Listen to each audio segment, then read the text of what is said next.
ہادیو رہنما ہمارے علماء، ہو کبھی درپیش جو کوئی مسئلہ، پوچھ لیں حاضر ہوں ہم ان کی بارگاہ۔ الحمد للہ رب العالمین والصلاة والسلام علی خاتم النبیین اما بعد فاعوذ باللہ من الشیطان الرجیم بسم اللہ الرحمن الرحیم الصلاة والسلام علیک یا رسول اللہ وعلی آلک واصحابک یا حبیب اللہ، الصلاة والسلام علیک یا نبی اللہ وعلی آلک واصحابک یا نور اللہ۔ مدنی چینل کے ناظرین، پروگرام ہے دارالافتاء اہل سنت، اس میں آپ کو خوش آمدید کہتے ہیں۔ اللہ رب العالمین ہم سب کو دین اسلام کے احکامات سیکھ کر سمجھ کر ان پر عمل پیرا ہونے کی توفیق عطا فرمائے۔ ہمارے پیارے نبی صلی اللہ علیہ وآلہ وسلم کا فرمان عظمت علی شان ہے، ان اول الناس بی یوم القیامہ اکثرہم علیہ صلاۃ۔ قیامت کے دن میرے سب سے زیادہ قریب ترین وہ ہوگا جو مجھ پر کثرت سے درود پڑھتا ہوگا۔ صلو علی الحبیب صلی اللہ تعالی علی محمد صلی اللہ علیہ وآلہ وسلم، صلاۃ و سلام علیک یا سیدی یا رسول اللہ۔ آج کے ہمارے مہمان مفتی محمد کفیل رضا عطاری ہیں، ان کو بھی خوش آمدید کہتے ہیں۔ کیسے مزاج گرامی؟ الحمدللہ علی کل حال۔ ماشاءاللہ۔ بڑھتے ہیں ہمارے ناظرین کے جو سوالات ہیں ان میں بطور خاص کچھ ویڈیو سوالات بھی ہمارے پاس ہیں، دیکھتے ہیں ناظرین کیا پوچھنا چاہتے ہیں۔ سوال یہ ہے کہ ہمارا ہے فارم کا کام، اور کم سے کم یہ 25 سے 30 سال سے ہم کام کرتے ہوئے آ رہے ہیں۔ والد صاحب تھے، ان کا انتقال ہو گیا ہے، تو اب یہ ہم اولاد ہیں، اب وہ کام کر رہے ہیں۔ ظاہر ہے جو پہلے دور میں کام ہوا کرتا تھا اب وہ چیز نہیں ہے۔ اب فارم اگر ہم منگاتے ہیں کمپنی سے، ذاتی طور پہ اگر ہم پورا گیج منگاتے ہیں، کسٹمر آتا ہے وہ ہم سے بولتا ہے کہ یار سامنے والا جو ہے یہ اتنے کا دے رہا ہے، تو ہمیں تو اس وقت یقین نہیں آتا تھا کیونکہ ہمیں نہیں آ رہا۔ جب ہم نے وہ چیک کرا تو وہ بولتے ہیں 1 انچی، لیکن وہ نکلتا ہے mm کے حساب سے کم۔ مثلاً یہ کہتے ہیں کہ اگر ہم 1 انچ میں 225.4 ہوتا ہے، اور اگر اگلا بندہ سامنے سے وہ منگائے 21 mm 22 mm تو وہ اس کو بھی 1 انچی کر کے بیچتا ہے۔ تو اگر ہم بھی یہی کریں تو یہ کرنا جائز ہے یا غلط ہے، یا وہ بھی کر رہا ہے تو کرنا جائز ہے یا غلط ہے؟ جی، یہ اس غلطی کی نشاندہی کر رہے ہیں کہ جو عام طور پہ لوگوں کو معلومات بھی اس کی بہت کم ہوتی ہے۔ کیا فرماتے ہیں آپ؟ بسم اللہ الرحمن الرحیم۔ لیکن دھوکہ دینا اسلام میں حرام ہے اور اس کی ہرگز اجازت نہیں ہے، یہ دھوکے کی ہی صورت ہے۔ بات یہ ہے کہ پیمانے جو ہے وہ فکس ہیں، چاہے وہ لیٹر میں ہے، چاہے وہ انچ میں ہے، چاہے فٹ کے اندر ہے۔ تو اسی طرح ہر انڈسٹری کے اپنی جو بھی ان کی اپنی ٹرمینالوجیز ہیں، اصطلاحات ہیں، ان کے اندر بھی ان کا ایک اسٹینڈرڈ جو ہے وہ موجود ہے، اور لوگوں کے ذہنوں میں وہی اسٹینڈرڈ ہی ہے۔ اب اگر آپ جو ہے وہ جیسے انہوں نے فارم کی بات کی، تو میٹریس آپ لینے گئے اور آپ نے 8 انچی کا جو ہے لینے گئے، اور وہ آپ کو 7 انچ کا جو ہے وہ دے اور 8 انچی کا کہہ کر دے گا، تو انڈرسٹوڈ سی بات ہے کہ وہ جھوٹ ہی ہے، اگرچہ اس کے کارڈ پر پرنٹ میں یہ لکھا ہوا ہو کہ یہ 8 انچ کا گدا ہے، اور وہ اس کی کیلکولیشن یوں ہی کر رہا ہو جیسے انہوں نے بتایا کہ بھئی ہر انچ میں سے تھوڑی تھوڑی ڈنڈی مار کے انہوں نے اس کو یوں کیا ہوا ہے۔ تو ایسا کرنا ہرگز جائز نہیں ہے۔ جو کر رہے ہیں ان کے لیے بھی کرنا حرام ہے، اور جو نہیں کر رہے ان کے لیے بھی اس بنیاد پہ کہ بھئی ساری مارکیٹ کر رہی ہے تو جو ہے نا ہم نہیں کریں گے تو ہمارا مال اتنے میں نہیں بکے گا، تو اس بنیاد پر ان کے لیے بھی کرنا جائز نہیں ہوگا، سوائے یہ کہ آپ واضح طور پہ پھر بتا کر بیچیں کہ بھئی یہ چیزیں کہ بھئی مارکیٹ میں یہ 8 انچ کا کہلاتا ہے، لیکن ایکچول یہ 8 انچ کا نہیں ہے، یہ ایکچول جو ہے وہ 7.5 انچ کا ہے۔ تو یوں آپ بیچیں تو جدا بات ہے۔ اور یہ آج کل کے دور میں کئی چیزوں کے اندر اس طرح کے معاملات جو ہے وہ وقوع پذیر ہو رہے ہیں۔ اسی کو تو ناپ تول میں ڈنڈی کہا جاتا ہے، جس سے قرآن کریم میں منع کیا گیا، اور ایک قوم پر عذاب ہی اسی لیے آیا کہ وہ ناپ تول میں ڈنڈی مارا کرتے تھے۔ تو آج آپ دودھ میں دیکھیں تو اس میں بھی یہی ہے کہ لیٹر جو ہے وہ 1000 ml کا ہے تو وہ 900 ml کا جو ہے وہ یا 800 ml کا جو ہے وہ انہوں نے پیمانہ بنا لیا. اب اس کو کہہ تو لیٹر ہی رہے جی جی، لیکن در حقیقت وہ 1000 ml والا لیٹر نہیں ہے. اب وہ 900 ml کو انہوں نے لیٹر کا نام دے دیا. اسی طرح اگر آپ گرام میں دیکھیں تو بھئی 1000 گرام کا جو ہے وہ 1 کلو گرام جو ہے وہ ہوتا ہے, تو اب انہوں نے اس کو جو ہے وہ 950 گرام جو ہے وہ کر دیا وزن جو بھی باٹ کا ہوتا ہے. تو اس طرح کرنا ہرگز جائز نہیں ہے, یہ سراسر حرام ہے. مارکیٹ کے اندر بھی اگر ہو رہا ہے تو اس کی بھی اجازت نہیں ہے, اور مارکیٹ میں جو غلطی ہو رہی ہے اس کی بنیاد پر آپ اس غلطی کو یہ کہہ کے نہیں کہہ سکتے کہ بھئی ساری مارکیٹ میں ہو رہا ہے تو ہم بھی کریں. تو کیا آپ واضح کر دیں کہ بھئی مارکیٹ میں یہ چیز جو ہے وہ 9 انچ کی 8 انچ کی کہہ کر بیچی جاتی ہے, لیکن یہ اتنا ہے. یا پھر آپ اپنا ایکوریٹ رکھیں. آپ اپنا ایکوریٹ رکھیں گے تو آپ سامنے والے کو ایکسپلین کر سکیں گے کہ بھئی دیکھیں وہاں پر جو بیچا جاتا ہے وہ اتنے mm کا جو ہے وہ ہوتا ہے, ٹھیک ہے, اور جو ہمارا گدا ہے وہ 8 انچ کا مطلب یہ کہ اتنے mm کا ہے. تو آپ mm کے اندر جب جو ہے وہ سائز ان سے معلوم کریں گے اور ہم سے معلوم کریں گے اور دونوں کا ریٹ دیکھیں گے تو آپ کو فرق معلوم ہو جائے گا کہ کیا فرق ہے. تو یوں یا تو واضح کر کے جو ہے وہ بیچیں. بہرحال جھوٹ بولنا, دھوکہ دینا, اس کے اندر جو ہے وہ رد و بدل کرنا, یہ وہی وزن کے اندر جو ہے وہ تول میں کمی جو ہے وہ ہے جو حرام ہے. اور یہی چیز جب قوم میں رائج ہو جاتی ہے تو ان کے اندر قحط سالی عام ہو جاتی ہے, بے برکتی عام ہو جاتی ہے, رزق میں سے برکت جو ہے وہ اڑ جاتی ہے, معیشتیں جو ہے وہ انہی چیزوں کی نحوست کی وجہ سے بیٹھ جاتی. تو آج ہم اپنے ملک کے اندر جو ہے وہ معیشت کا رونا جو ہے وہ روتے ہیں, لیکن خود اگر ہم دیکھیں تو ہر انڈسٹری میں اس طرح کی کہیں نہ کہیں جو ہے وہ ڈنڈیاں جو ہے وہ موجود ہیں جو کہ لوگ سامنے اس کے ذریعے نقصان پہنچاتے ہیں, دھوکہ دے رہے ہوتے ہیں. اگرچہ اس میں ان کا یہ ہوتا ہے کہ کیا کریں بھائی مال مہنگا ہی اتنا ہو گیا. مال مہنگا ہونے کا یہ مقصد نہیں ہے کہ آپ سامنے والے کو کم پیسوں کے اندر دھوکہ دے کر وہ چیز جو ہے وہ بیچیں.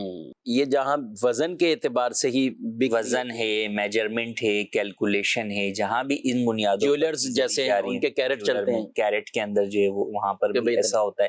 تو وہاں پہ بھی عرف کے مطابق جناب جتنی ملاوٹ ہوتی ہے, اب اگر مثال کے طور پہ 22 کیرٹ کے اندر جو ہے وہ کچھ 1% مثال کے طور پہ ملاوٹ ہوتی ہے, اب کوئی اگر 1.25% یا 1.5% کرنا شروع کر دے گا تو وہ بھی جائز نہیں ہوگا. اور یہ تھوڑی تھوڑی اس طرح کی جو کر کے لوگ بہت پیسہ لوگوں کے اندر بہت سارا ہوتا ہے. سونے کے کام کے اندر تھوڑی سی ملاوٹ جو ہے وہ بہت سارا نفع جو ہے وہ پیسہ ہے. اور کل کو سب سے بڑا نقصان اصل میں یہ ہوتا ہے کہ جب سونا کسی نے لیا ہے, فیملی نے کسی نے لیا ہے, تو ایسا تو شوق ہوتا نہیں ہے کہ آج لیا کل بیچنے چلے گئے. اچھا بیچنے بعد اوقات دادی نے لیا تو پوتی بیچ رہی ہے, ٹھیک ہے, یا ان کی اولادیں بیچ رہی ہیں. بہت کم ایسا ہوتا ہے کہ خواتین خود ہی اپنے شوق میں اپنا سونا نکالتی رہیں, بیچتی رہیں, نکالتی رہیں, کیونکہ وہ بھی جو نقصان ہے وہ ان کو پتہ نہیں چلتا. ظاہر ہے کہ 6 مہینے میں کوئی نہیں بیچتے عام طور پہ, اللہ یہ کہ کسی کو وقت گزر جاتا ہے تو اس میں جو اس کی قیمت بڑھی اسی میں ان کو اندازہ نہیں ہوتا کہ وہ کیا ہو رہا. لیکن اس میں جب بیچنے جاتے ہیں ایک طویل عرصہ ہو گیا, آپ بیچنے گئے تو پتہ چلا کہ تو وہ تو 21 کیرٹ کا کہا تھا تو نکلا ہی 19 کا ہے, 18 کا نکلا ہے, تو قیمت جو ہے وہ دھڑام کر کے اس کی نیچے ہو جاتی ہے. تو یہ اور اس طرح کی کئی چیزوں کے اندر آپ جو ہے وہ دیکھیں, گاڑی لینے جائیں تو اس کے اندر بھی اس طرح کے لوگ جو ہے وہ چیزیں دھوکہ جو ہے وہ سامنے والوں کو دے رہے ہوتے ہیں. مختلف انڈسٹریز کے اندر, چاول کے اندر کہ جناب جو ہے وہ تھوڑا سا چاول دوسرا مکس کر دیا, تو اوپر میں 1% ہی مکس کیا ہے بس, لیکن وہ اس کی وجہ سے وہ دکھانے کے اندر جو ہے وہ دکھایا تو دیکھنے میں یہی ہوا کہ بھئی تو چند دانے ہیں, باقی جو ہے وہ صحیح ہیں, ایک کوالٹی کے ہیں. اسی طرح آئل کے اندر مکسنگ ہوتی ہے. تو یوں مختلف کئی چیزوں کے اندر, یعنی دھوکے کی اگر آپ صورتیں ہم بنانے جائیں تو بے شمار وہ نا چور جو ہے وہ چور کی 14 آنکھیں جو ہے وہ ہوتی ہیں. تو وہ اس اعتبار سے لوگ اس طرح کی بسا اوقات چیٹنگز جو ہے وہ کر رہے ہوتے ہیں کہ جب کبھی فرسٹ ٹائم وہ چیز سامنے آتی ہے تو آدمی بھی حیران ہو جاتا ہے کہ یار اس میں بھی چیٹنگ ہوتی ہے, اس میں بھی اور اس طرح ہوتی ہے. لیکن مارکیٹ میں جو ہے وہ عام ہے, ہر شخص جو ہے وہ اپنے سامنے مسلمان بھائی کو جو ہے وہ دھوکہ دے رہا ہوتا ہے. حالانکہ دھوکہ وہ چیز ہے جو کہ اسلام کے اندر نہ صرف مسلمان بلکہ کافر کو بھی دینا حرام ہے. کافر سے بھی آپ اس کا مال جو ہے وہ دھوکہ دے کر نہیں لے سکتے, تو پھر مسلمان سے تو بدرجہ اولا جو ہے وہ دھوکہ دے کر اس کا مال ہڑپ کرنا یہ حرام ہے. اور پھر اسلام کی تعلیمات یہ کہ جو آپ اپنے لیے پسند کریں وہی تو اپنے بھائی کے لیے پسند کریں. تو اپنے لیے ہم میں سے کوئی بھی پسند نہیں کرے گا کہ میں دودھ لینے جاؤں تو مجھے جو ہے نا وہ ایسا ملے, 900 ml جو ہے وہ دودھ ملے، لیکن میں جب گدا بیچ رہا ہوں تو میں اس کے اندر سامنے والے کو گدا جو ہے وہ کم جو ہے وہ mm کا جو ہے وہ بیچ رہا ہوں، یا میں کوئی آئل بیچ رہا ہوں، یا میں ویسا فروٹ اگر جو ہے وہ بیچ رہا ہوں تو میں اس کے اندر سامنے والے کو 1000 روپے 1 کلو گرام کے پیسے لے کے 900 گرام دے رہا ہوں۔ 900 گرام دے رہا ہوں، یا پتہ چلتا ہے کہ لیا تو 64 آم تھا، گھر جا کے کچھ اور نکلا ہے۔ یعنی ایسے ہوشیار لوگ کہ آموں کے اندر بھی اسی طرح کی ملتی جلتی دوسری کوئی نسل ڈالتے ہیں۔ اب ظاہر ریٹ میں فرق ہے، ایک 250 روپے 300 روپے آم ہے، اور وہ جو دوسرا 150 روپے 120 والا آم تھا وہ اس میں مکس کر دیا۔ یوں پتہ نہیں چلے گا، اتنی بظاہر لگا ہوا ہے تو وہ اندازہ نہیں ہو رہا، لیکن جیسے ہی انہوں نے وزن اوپر نیچے کرنے میں وہ اپنے 2-4 دانے ڈالنے ہوتے ہیں کہ اگر 2 کلو لیا ہے تو اس کو 2-3 آم دوسری قسم کے وہ چلے جائیں، تاکہ وزن اس میں وہ رہے۔ گھر جا کے پتہ چلتا ہے کہ ایک بچہ کہہ رہا ہے کہ میرا تو وہ رسا کا نہیں ہے جو آپ لوگ کھا رہے ہو، تو وہی پتہ چلتا ہے کہ یہ آم بھی دوسرا لے کر آ گئے۔ تو یہ عادت ختم کرنی پڑے گی۔ اصل میں کفیل صاحب صحیح آپ فرما رہے ہیں کہ جو لوگ یہ کہتے ہیں نا کہ میں نہیں کروں گا تو پھر بھی تو ہو ہی رہا نا مارکیٹ میں ایک اکیلا کیا کر لوں گا لوگوں کے ساتھ۔ ایسے کئی لوگ ہیں جنہوں نے اکیلے اپنا نام بنایا ہے۔ مارکیٹ میں آج بھی اچھے لوگ، سچے لوگ، ستھرے لوگ موجود ہیں، جن کے آباء و اجداد سے اگر کسی نے سونا خریدا تھا اور آج ان کے پاس وہیں پر ہی لوگ جو ہے وہ جاتے ہیں اور مشہور ہوتا ہے۔ اور عام طور پہ ہم دیکھیں، ایک سمپل سی مثال دودھ کی آپ لے لیں، آپ جہاں سے دودھ لیتے ہوں گے بڑے شہروں میں، اپنے گھر سے اس دودھ والے کی دکان تک درمیان میں 10 دکانیں ہوں گی، 10 دکانیں اور بھی آ سکتی، لیکن آپ 10ویں دکان سے جا کے دودھ کیوں لے رہے ہو؟ اسی سے لے رہے ہیں۔ صحیح بات نا، کوئی تو وجہ ہوتی ہے نا، کوالٹی ہوتی ہے، معیار ہوتا ہے، یا جناب وزن میں پورا ہوتا ہے، کوئی نہ کوئی چیز ہوتی ہے۔ تو اس کا مطلب یہ کہ ان جو آپ 9 دکانوں کے کراس کر کے وہاں جا رہے ہیں، تو اس طرح دنیا کے اندر آج بھی لوگ موجود ہیں۔ اچھا، اور بہت ساری کمپنیاں اسی نام پر وجود میں آئیں بعد میں، جیسے قدرتی چیزوں کی ہم بات کرتے تو فی زمانہ آرگینک چیزوں کے اوپر باقاعدہ جو ہے وہ الگ الگ پروڈکٹس بنتی ہیں کہ جناب اس میں کوئی کیمیکل شامل نہیں، بالکل ایسے ٹوٹل قدرتی ہے، اور وہ مہنگی بک رہی ہیں، اور دنیا لینے والے لے رہے ہیں، اس کے اپنے جو ہے وہ کسٹمر ہیں۔ تو بات وہی ہے کہ ایسا نہیں ہے کہ آپ اگر دھوکے کے بغیر مال بیچیں گے تو مال بکے گا ہی نہیں، آپ کی کوالٹی اچھی ہوگی، جھوٹ نہیں بولیں گے، مناسب نفع رکھ کر بیچیں گے تو آپ خود ایک برانڈ بن جائیں گے۔ صحیح بات، سب یہی کہیں گے کہ نہیں یار، اس مارکیٹ کے اندر اگر اچھی چیز چاہیے اور جو بندہ کہہ رہا ہے وہی چیز چاہیے تو پھر فلاں دکان پہ چلے جاؤ۔ جی ہاں، بالکل ایسا ہوتا ہے، ایسا ہی ہے۔ اور یہ ہر علاقے میں ایسے لوگ بھی موجود ہوتے ہیں، چاہے وہ عام دکاندار ہوں، وہ فروٹ والے ہوں،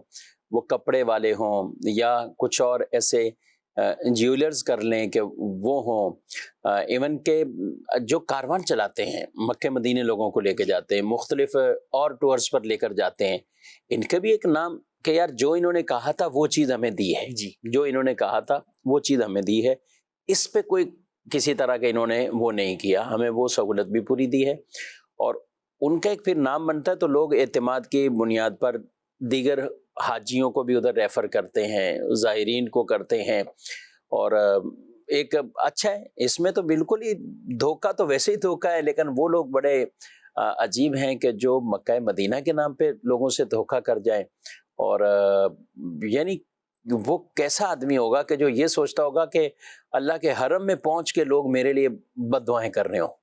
اللہ اکبر۔ تو بعض ہوتے ہیں بے باک، ایسے بھی ہوتے ہیں، مال کی محبت ہے، بے باکی ہے، اور خوف نہیں ہے، اللہ پاک کا ڈر نہیں ہے، اور وہ طرح طرح کی یہ معاملات کر لیتے ہیں، کہیں نہ کہیں کچھ نہ کچھ سہولت ان کی مائنس کر کے کچھ پیسے بچا لیے۔ اور وہاں ہم نے ایسے لوگ بھی دیکھے ہیں کہ جو ان مسافروں پر، زائرین پر، حجاج پر خرچ کرنا اپنے لیے سعادت سمجھتے ہیں کہ ٹھیک ہے ہم ان پر مزید کچھ خرچ کر دیتے، ہم نے اتنی چیزیں طے کی تھی، ہم ان کو اپنی طرف سے 2 چیزیں اور وہاں پر دے رہے ہیں، تو لوگ بہت خوش ہوتے ہیں، ان کے لیے دعائیں بھی نکلتی ہیں۔ تو بہرحال دھوکے کی مختلف جو جہتیں ہو سکتی ہیں اس پر گفتگو کی ہے، اس پر کلام کیا ہے۔ اللہ پاک ہمیں ان چیزوں سے بچنے کی توفیق دے۔ کسی حوالے سے بھی کسی کے ساتھ کوئی دھوکہ نہیں ہونا چاہیے، بالکل کلیئر معاملہ ہونا چاہیے۔ رسول اللہ صلی اللہ علیہ وسلم نے ایک شخص کو دیکھا گندم جو ہے وہ بیچ رہا تھا، تو آپ نے جب ان کے پاس سے گزرے تو دیکھو تو اس نے اوپر خشک گندم رکھی ہوئی، اور نیچے گیلی گندم تھی. آپ نے جب ہاتھ مبارک ڈالا تو ہاتھ گیلا ہو گیا, گندم سے ہاتھ, یعنی نیچے پانی تھا. تو آپ صلی اللہ علیہ وسلم نے فرمایا کہ یہ کیا کیا ہوں. ان کا عذر یہی تھا کہ ابھی بارش ہوئی ہے, کچھ پانی آ گیا, اوپر انہوں نے خشک دانے رکھ دیے. تو فرمایا کیوں نہیں تم نیچے والا حصہ اوپر کر دیتے, یعنی وہ گیلی گندم لوگوں کے سامنے ہی رکھ دیں, اب جس نے لینی ہے وہ لے لے. تو یہ ہوتا ہے کہ ایک اپنی چیز کے اندر کوئی اگر عیب ہے یا دھوکے والا یہ پہلو ہے تو آپ واضح کر کے رکھ دو, بھئی یہ آپ کے سامنے ہے, آپ لے لیں, لینا چاہیں لے لیں, نہیں لینا چاہیں نہ لیں. تو اس سے کم از کم آپ بری و ذمہ ہو جائیں گے. تو یہ ایک ایسی چیز ہے کہ یعنی عیب ہے تو عیب کو ظاہر کر دیں. اب آپ نے بیچ دیا تو آپ بھی بری و ذمہ ہو جائیں گے. بہت سے ایس ایم ایس بھی آ رہے ہیں اور ان کے لیے مجھ سے ایک سوال ہے. کہتے ہیں کہ سیال شریف سے سوال ہے کہ عورت جب کام کرتی ہے تو دوپٹہ وغیرہ اتار کر ہی کرتی ہے, اسی حالت میں گھر کے اندر کیا مختلف کچھ اوراد و وظائف, ذکر, درود, اس طرح کے کلمات پڑھتی رہیں کیا کریں؟ جی ہاں پڑھ سکتی ہے, اس کے اندر حرج نہیں ہے. یہ بھی آپ کے معمولات میں بھی ہو کہ کچھ ذکر و اذکار اور جو باقاعدہ پڑھنے ہیں تو نماز کے بعد یا ایسے وقت میں آدمی باوضو دوپٹہ لے کر سارے اہتمام سے پڑھے کچھ نہ کچھ, تو وہ بھی ماشاءاللہ انشاءاللہ اجر پائیں گے, ثواب پائیں گے. اور عام نارمل کام کاج کے اندر گھر میں وہ اس طرح پڑھ سکتی ہیں. اچھی, شادی سے پہلے کیا استخارہ کرنا ضروری؟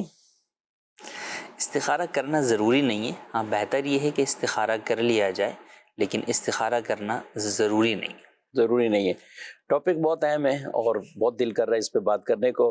چند دن پہلے قبلہ شیخ طریقت امیر اہل سنت دامت برکاتہ علیہ کے مدنی مذاکرے میں سن رہا تھا, بڑی دلچسپ گفتگو اور مختلف انداز سے آپ نے جو تفہیم فرمائی ہے نا, یہ استخارے کا ہی ٹاپک تھا کہ کرنا نہ کرنا, اس پر عمل کرنا, ہاں نہ آنے کی صورت میں اس کے برعکس کام کرنا.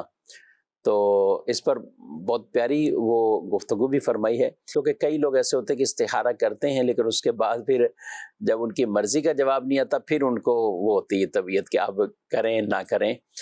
عمل کرنا یعنی اس کو کیا کہیں گے, گناہگار تو کیا کہیں گے, گناہگار تو نہیں کہیں گے, یعنی اس میں برعکس عمل کر لیا. سب سے پہلی بنیادی چیز یہ کہ رشتہ کسی بھی جگہ پر کر رہے ہیں تو اس میں دینداری کو بنیاد بنایا جائے اور دینداری کی بنیاد پر رشتہ کرنا چاہیے, اور دیگر جو بھی معاشرتی پہلو ہیں انہیں بھی سامنے رکھا جائے, ان کی تحقیق و تفتیش بھی کر لی جائے. اب جب آپ کا دیگر تمام امور سے اطمینان ہے, آپ وہاں کرنا چاہتے ہیں, 100% یہ نہیں کہ نہیں اب کچھ بھی ہو جائے یہی کرنا ہی ہے, یہ نہیں. دیگر سارے امور اطمینان بخش ہیں. اب بہتر ہے یا نہیں تو اس کے لیے استخارہ کر لینا بہتر ہے, اور اس میں بھی سب سے بہتر طریقہ یہ ہے کہ نماز والا استخارہ کیا جائے. 2 رکعت نماز استخارہ پڑھی جائے اور اس کے بعد دعا مانگی جائے, اور اگر ایک دن میں اشارہ موصول نہ ہو تو 7 مرتبہ تک کیا جائے, یعنی 7 دن تک استخارہ کیا جائے. تو 2 باتیں ہوں گی, یا تو رنگت جو بیان کی گئی کہ ہرا رنگ نظر آئے گا تو یہ ہاں کی جانب اشارہ ہے, اور اگر سرخ یا کالا نظر آئے تو نہ کی جانب اشارہ ہے. تو یا تو ایسا خواب آپ کو آ جائے گا, یا پھر کسی ایک جانب آپ کا ذہن جو ہے وہ مستقل ہو جائے گا, اطمینان ہو جائے گا کہ بھئی نہ کے اوپر ہی ذہن بن گیا یا ہاں کی طرف ذہن بن گیا. تو یہ بھی ایک قدرت کی جانب سے گویا کہ اشارہ ہوتا ہے. تو یوں پھر اس کے اوپر عمل کیا جائے. پہلے ہی آپ کا دل جو ہے وہ مطمئن نہیں ہے اس جگہ پہ کرنے کے لیے, تو استخارے کی وہاں پر آپ کو حاجت ہی نہیں ہے. تو آپ جو کام کرنے جا رہے ہیں اس سے متعلق استخارہ. جب ایک کام آپ کرنا ہی نہیں چاہتے تو اب اس کو منع کرنے کے لیے استخارہ کا سہارا نہ لیں. اس کے اندر جو بھی احسن انداز کے اندر منع کرنے کا طریقہ ہے آپ اسے اختیار کر کے منع کر دیں کہ سامنے والے کی دل آزاری بھی نہ ہو, اور جو ہے وہ آپ جھوٹا استخارے کا سہارا بھی نہ لیں. بہرحال بالفرض اگر استخارہ کروا لیا, یہ بھی آ گیا کہ بھئی استخارے میں بہتر ہے, اب واقعی بعد میں کوئی اور ایسا پہلو سامنے آ گیا جس کی وجہ سے کوئی وہ چیز مناسب اب نہیں لگ رہی, تو ایسی بنیاد پر بھی استخارے پہ عمل کرنا کوئی واجب نہیں ہے.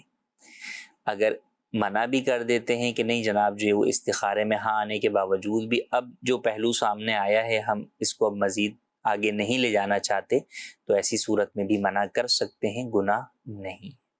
جی مزید کال۔ پہلی رکعت میں شامل ہوئے امام کے ساتھ، جب امام نے سلام پھیرا تو اس مقتدی نے سمجھا میری ایک رکعت رہ گئی، بعد میں اٹھ کر کھڑا ہو گیا تو سجدہ کرنے سے پہلے اس کو یاد آ گیا اور وہ بیٹھ گیا، کیا اسے سجدہ صاحب کرنا ہوگا؟ اور اگر پانچویں رکعت کا اگر اس نے سجدہ بھی کر لیا ہے تو پھر اس کے لیے کیا حکم ہے، جبکہ امام کے ساتھ اتحیات میں بیٹھا ہے وہ چوتھی رکعت میں؟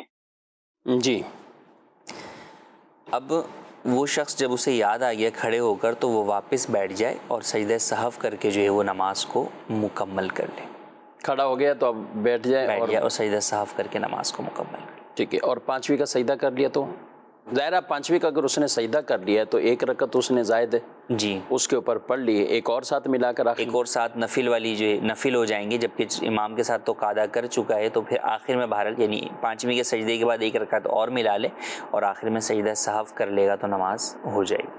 ٹھیک ہے، یہ اس صورت میں نماز ہو رہی کہ چوتھی رکعت میں اتحیات میں بھی وہ بیٹھا تھا، اگر اتحیات میں بھی نہیں کوئی بیٹھا تو پھر پانچویں کا کر لیا اور چھٹی کا بھی آگے چھٹی بھی ملا لی تو اب اس کے فرض پچھلے باطل ہو جائیں گے، یعنی وہ نفل کے اندر تبدیل ہو جائیں گے، اس کو اپنے فرائض الگ سے ادا کرنے ہوں گے۔ مزید سوال؟ مفتی صاحب میجرمنٹ کے حوالے سے جو گفتگو ہو رہی ہے، یہ ارشاد فرمائے کہ دودھ ہو گیا، کچھ ایسی چیزیں ہیں جو لیٹر کے حساب سے ملتی ہیں، اگر ہم بولتے ہیں کہ 1 کلو دے دو، وہ 1 لیٹر دے رہا ہے، تو اس میں ہم گناہ گار ہوں گے یا نہیں ہوں گے؟ یا جس کو پتہ ہے کہ لیٹر کے حساب سے ملتا ہے وہاں کلو بولنے کا کوئی مسئلہ نہیں ہے، اس میں رہنمائی فرمائیں۔ جی بعض جگہ تو واقعی ایسا ہے کہ لفظی اس طرح استعمال ہو جاتا ہے لیکن پتہ ہے کہ وہاں پر کلو کا حساب ہی نہیں ہے، جیسے دودھ ہے تو یہ کلو کا حساب نہیں ہے، یہاں پہ لیٹر ہی ہوتا ہے، اور جو بولنے والا کلو بھی بول رہا ہے وہ در حقیقت اس کا بھی پتہ ہے کہ لیٹر ہی جو ہے وہ دیا جاتا ہے، تو اس میں تو حرج نہیں، یہ تو سمجھیں کہ الفاظ کا جو ہے وہ غلطی سے آپ استعمال جو ہے وہ کر رہے ہیں۔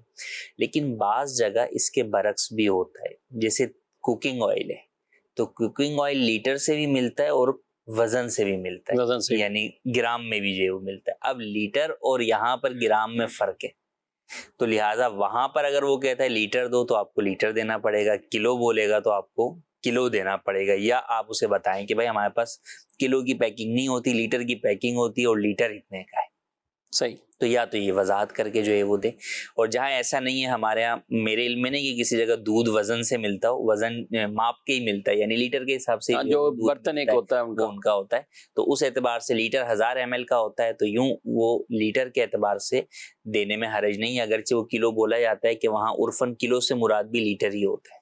ٹھیک، ایک مرتبہ یاد آیا اس طرح کے برتن کوئی لے کر آیا تھا دارالفتہ میں، تو آپ وہ کہہ رہے ہیں کہ یہ ہے تو پورا برتن، اس کو کسی سے بھی پمیش کر لیں تو اس کو کوئی فرق نہیں، لیکن جو نچلا حصہ ہے نا اس کو اندر سے دبایا ہوتا ہے، یعنی اس میں بھی کوئی ایسی چیز انہوں نے نکالی ہوتی ہے کہ اس کو کہاں سے وہ اس کو موڑیں کہ یہ چیز کم چلی جائے اس میں۔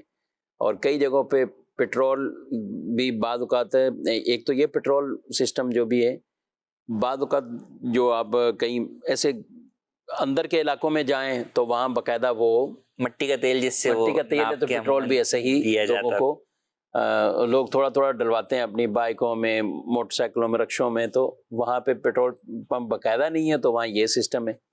تو بہرحال یہ جتنا کھولتے جائیں گے یہ معاملات کھولتے ہی جائیں گے، اللہ پاک عافیت فرمائے اور ہمیں درست طریقے سے ان معاملات کے اندر کاروبار اور تجارت کرنے کی توفیق دے۔ مزید کو میرا نام محمد کامران اور لیاقت آباد میں میرا ہارڈ ویئر کا کام ہے۔ اصل میں کچھ ہو یہ رہا ہوتا ہے کہ لوگ ہم سے سامان لیتے ہیں، مثال کے طور پہ کہ 1000 یا 1200 کا سامان لیا تو وہ کہتے ہیں کہ اس کی پرچی 2000 کی بنا دیں، 2200 کی بنا دیں، تو اس سلسلے میں تھوڑا سا رہنمائی فرمائیں کہ ہمارے لیے کیا حکم ہے، کہ ہمیں اس بارے میں کیا کرنا چاہیے، اور جو کر رہے ہوتے ہیں ان کے لیے بھی، دونوں کے لیے تھوڑا سا اس مسئلے کے لیے وضاحت فرما دیجیے گا۔ جی، فیک رسید لوگ بنواتے اس لیے کہ اس کو کلیم کرتے ہیں زیادہ، کسی بھی ادارے کے اندر آپ پرچیزر عموماً اس طرح کا کرتے ہیں کہ انہوں نے پرچیزنگ 1000 روپے کی ہے لیکن رسید جو ہے وہ 1500 یا 2000 کی بنوائیں گے، تو کمپنی میں رسید چونکہ پیش کرنی ہوتی ہے، اس کے اگینسٹ ان کو پیمنٹ ہوتی ہے، تو وہ وہاں سے 1500 2000 لیں گے، تو در حقیقت وہ آگے دھوکہ دے رہے ہیں، اور آپ اگر انہیں وہ رسید جو کہ غلط بنا کر دے رہے ہیں، جعلی رسید بنا کر دے رہے ہیں، تو دھوکے میں آپ بھی ان کے مددگار بن رہے ہیں،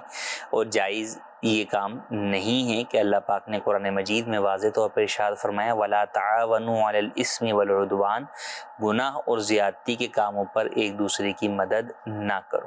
تو ایسا ہرگز نہیں کرنا چاہیے، ہرگز جو ہے وہ. اچھا بعض لوگ جو کرتے ہیں کہ جناب رسید نہیں دیتے، اس کو ویسے لیٹر ہیڈ کی خالی رسید دے دیتے ہیں، میں خود ہی بنا لو، تو خود جو لکھنا لکھ لکھ لو. تو ایسا کرنا بھی جائز نہیں ہے، یہ بھی گناہ پر مدد ہی ہے. جس کا جتنا بل ہے اسی کے مطابق رسید بنا کر دی جائے. جی مزید.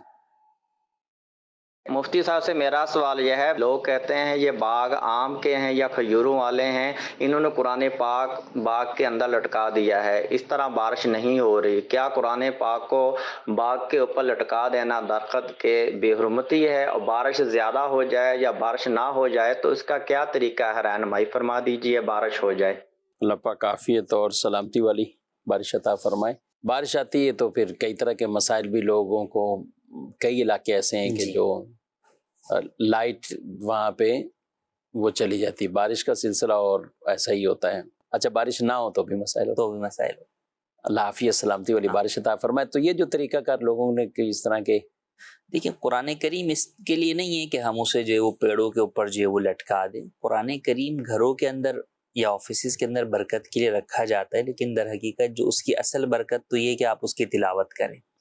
تو باغات میں یوں قرآن کریم لٹکا دینا یہ درست نہیں ہے. ہاں آپ باغات میں بیٹھ کر تلاوت قرآن کریم کا اہتمام کریں تو انشاءاللہ جب قرآن کریم کی تلاوت کریں گے اس کی آواز جو ہے وہ آپ کے باغات میں گونجے گی، تو اس کی برکت سے انشاءاللہ عز و جل جو ہے وہ بارشیں بھی ہوں گی اور بھی جو ہے وہ برکت آئے گی. ہاں ایک یہ کہ وہاں پر کوئی کمرہ ہو، وہاں پہ اس کے کمرے کے اندر حفاظت سے قرآن کریم رکھا ہو، ایک جدا بات ہے، وہ لیکن ہمارے یہ جو گھروں میں بھی ہوتا ہے، لٹکایا ہوا لیکن درختوں وہ لٹکا دینا درختوں پر یہ ہرگز درست نہیں ہے. بلکہ بے ادبی کی کئی صورتیں اس میں ہوتی ہوں گی. جانور جو ہے وہ پرندے اس کے اوپر بیٹھتے ہوں گے، بیٹ کر دیتے ہوں گے، پھر جب بارشیں ہوتی ہوں گی تو وہ بھیگ جاتا ہوگا. اس صورت کے اندر اس پہ سارا پانی اس کا نیچے جو ہے وہ گرتا ہوگا. تو یوں بے ادبی والی صورت جو ہے وہ واضح طور پر نظر آ رہی ہے، تو ایسا کرنا درست نہیں. جی مزید سوال. مفتی صاحب کی بارگاہ میں عرض ہے کہ نئے نوٹ خریدنے کے لیے پرانے نوٹ زیادہ مقدار میں دینا یا سکے خریدنے کے لیے اس کی رقم زیادہ ادا کرنا، یہ جائز ہے یا نہیں کے بارے میں آگاہ فرما دیں. مزید. مفتی صاحب سے میرا یہ سوال ہے کہ ایک بندہ 5 لاکھ روپیہ مثلا لے رہا ہے اور کاروبار کر رہا ہے، تو وہ کہہ رہا ہے کہ میں 3-4 ماہ بعد آپ کو نہ جو اس پہ 1 لاکھ روپیہ مثلا منافع دوں گا. تو ایسا کرنا کیسا ہے؟ یعنی کہ یہ ایسے کاروبار بندہ کر لے یا کہ یہ کسی ضمن میں آتا؟ اس سے تو بالخصوص آپ بچ جائیں. اگر آپ کو اپنے 5 لاکھ عزیز ہیں جو آپ نے جمع کر لیے ہیں، اگر ان کو بچانا اور محفوظ رکھنا چاہتے ہیں تو اس سے تو بالکل آپ دوڑ جائیں، اس کو ہاتھ میں کبھی نہ آئیں. 1 لاکھ روپیہ 5-6 مہینے بعد 5 لاکھ کا کیسے 1 لاکھ روپے؟ یہ یعنی عام طور پہ بھی جی اچھا کچھ جو سود دیتے ہیں وہ بھی اتنا نہیں دیتے، وہ بھی اتنا نہیں جتنا دیتے. یہ جو ہے وہ آپ کو سرسبز باغات دکھا رہے ہیں. در حقیقت یہ آپ کے 5 لاکھ بھی لے کر بھاگ جانے والے ہیں. تو بہرحال یہ جائز بھی نہیں ہوتا اور عموماً یہ دھوکے کی اسکیمیں ہوتی ہیں. اور اگر واقعی وہ مارکیٹ ریٹ کے مطابق آپ کو پروفٹ دیں تو بھی جائز نہیں ہے کہ جب آپ رقم اس بنیاد پر دیتے ہیں کہ میری رقم محفوظ رہے گی، اس میں کسی بھی قسم کا میں نقصان کا ذمہ دار نہیں ہوں، تو وہ رقم قرض ہوتی ہے. اور قرض کے اوپر جو بھی نفع آپ کو دیا جائے، چاہے وہ فکس کر کے کوئی دے چاہے بغیر فکس کیے دے، وہ سود ہے اور حرام ہے، جہنم میں لے جانے والا کام ہے. اس سے بچنا ضروری ہے.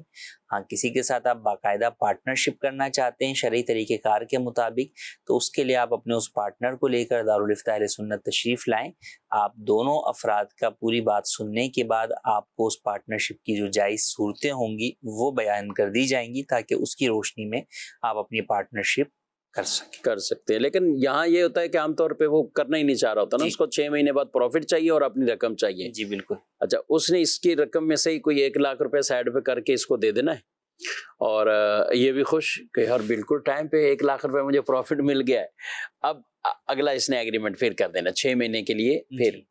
تو یوں سمجھیں کہ آپ کے اس 5 لاکھ میں سے 1-1.5 لاکھ روپے آپ کا اپنا ہی وہ آپ کو مل جانا ہے، اور اس کے بعد اس نے آپ کو وہ تارے دکھانے ہیں کہ آپ صبح جاگتے ہوئے بھی آپ کو، اگر آپ کے پاس ہیں یہی 5 لاکھ تو پھر تو آپ بہت پریشان ہو جائیں گے کہ میں نے تو اتنی مشکل سے جمع کیے اور وہ لے گئے.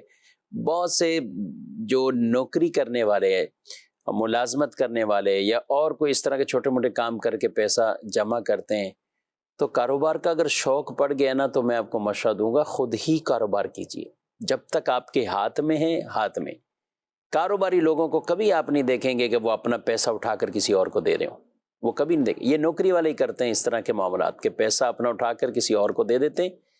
کاروباری جتنا بھی کوئی امیر ترین آدمی ہو، آپ اس سے ذرا بات کر کے دیکھیں کہ مجھے آپ 10 لاکھ دے دیں، میں آپ کو کما کر کچھ دے دوں گا. کبھی نہیں آپ کو دے گا، بھلے اس کو جتنا بڑا بھی آپ نفع کی آپ بات کریں. اس کو پتہ ہے ہی نہیں، یہ فراڈ ہے سیدھا سیدھا. تو اگر 2 کے ساتھ اس نے اچھا کیا ہے تو تیسرا بندہ تیار ہو جائے کہ اس کے ساتھ اس نے یہ فراڈ کرنا ہے. تو فراڈ یہ اس طرح کے جو ہیں وہ کتنے وہ بعض اوقات معاملات کر جاتے ہیں. آپ کو چاہے بظاہر دینی وضاقتہ والا نظر آئے، لباس والا نظر آئے، داڑھی والا ہے یا بغیر داڑھی والا، یا کوئی عام آدمی ہو، نمازی ہو یا غیر نمازی، کوئی بھی ہو، کاروباری معاملات ہیں. شوق پڑ گیا ہے تو کاروبار خود کریں. اس طرح اپنے پیسے دوسروں کو دے کر نہ پیسے کو خطرے پہ ڈالیں اور نہ بعد کے جو معاملات لڑائی جھگڑے ہیں ان کے اندر پڑیں. اس میں احتیاط برتنی چاہیے. نئے نوٹ پرانے نوٹ کا ایک مسئلہ ہے، کیا کہتے ہیں، پیسے کچھ زیادہ دینے پڑتے ہیں پھر نئے نوٹ ملتے ہیں. لیکن نوٹوں کے بدلے میں جو خرید و فروخت ہے نئے اور پرانے میں، تو یہ ہاتھوں ہاتھ اگر ہوتی ہے اور اس میں کمی بیشی ہے تو اس میں کوئی حرج نہیں ہے، ادھار اس کا جائز نہیں ہے. ٹھیک. اور ایک انہوں نے کہا کہ سکوں کی خرید و فروخت جو ہے وہ نوٹوں کے بدلے میں ہوتی ہے تو یہ بھی کم زیادہ قیمت میں ہو سکتی ہے اور اس میں ادھار میں بھی کوئی حرج نہیں. ٹھیک ہے. سوال کچھ SMS کے بھی شامل کرتے ہیں. ایک سوال ہے کہ بہت عرصہ پہلے بچپن میں کسی کی چوری کی تھی، دکان والے کا تو انتقال ہو گیا ہے، بھی بہت ان کا دور علاقہ، اب احساس ہے، ازالہ کیسے ہو؟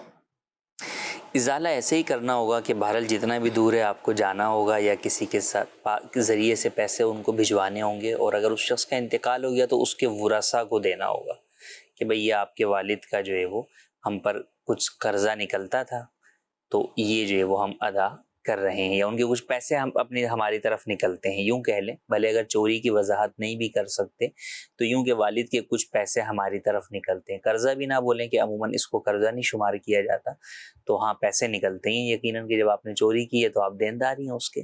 تو یوں کہہ کر دے دیں کہ بھئی یہ آپ کے والد کا ہے تو لہٰذا یہ آپ تمام ورثاء کا اس میں حق ہے، آپ اس کو آپس میں تقسیم کر لیجیے. یعنی دینا ہی ہوگا اس طرح کچھ نہ کچھ کر کے.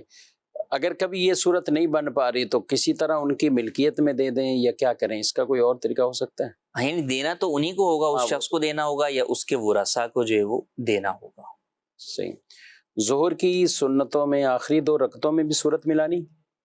سنتوں میں تمام رکعتوں میں، سنت چاہے موقدہ ہو غیر موقدہ ہو نفل ہو، تمام رکعتوں میں سورت بھی ملانی ہے، سورہ فاتحہ بھی پڑھنی ہے اور ساتھ میں سورت ملانا بھی واجب. جی مزید سوال. 4 رکعتوں والی نماز ہے، 2 رکعتوں کے بعد آدمی نے بیٹھنا تھا لیکن وہ بیٹھا نہیں بلکہ کھڑا ہو گیا، کتنی دیر کھڑے رہنے پر سجدہ سہو واجب ہوگا؟ جی قاعدہ اولا چھوڑ کر کھڑے ہوئے ہیں. کھڑے ہو گئے، جب آپ کھڑے ہو گئے تو بس آپ جب کھڑے ہو گئے مکمل تو ایسی صورت میں سجدہ سہو لازم ہو گیا. یہ نہیں ہے کہ آپ مزید اور کتنے دیر کھڑے رہیں گے، آپ بیٹھ سکتے کیونکہ اب واپس لوٹنا جائز نہیں ہے. کھڑے ہوتے ہی آپ پر سجدہ سہو لازم ہو گیا. اب آپ آخر میں آپ سجدہ سہو کریں گے، اب واپس پلٹ کر آنا آپ کے لیے جائز نہیں. جی ناظرین کرام، آپ نے پروگرام یہ ملاحظہ فرمایا ہے اور الحمدللہ دارالتاء سنت کے اس پروگرام میں آپ کے ایسے درجنوں مسائل کہیں کہ اس پروگرام میں ہم مختلف انداز سے شامل کرتے ہیں. اللہ پاک دین متین دین اسلام کے احکامات درست طریقے سے سیکھ سمجھ کر ہم سب کو اس پر عمل پیرا ہونے کی توفیق عطا فرمائے. مدنی چینل دیکھتے رہیے اور نیکی کی دعوت عام کرتے رہیں. آمین بجاہ النبی الامین صلی اللہ علیہ وسلم. ہادی و رہنما ہمارے علماء ہو کبھی درپیش جو کوئی مسئلہ پوچھ لیں، حاضر ہوں ہم ان کی بارگاہ.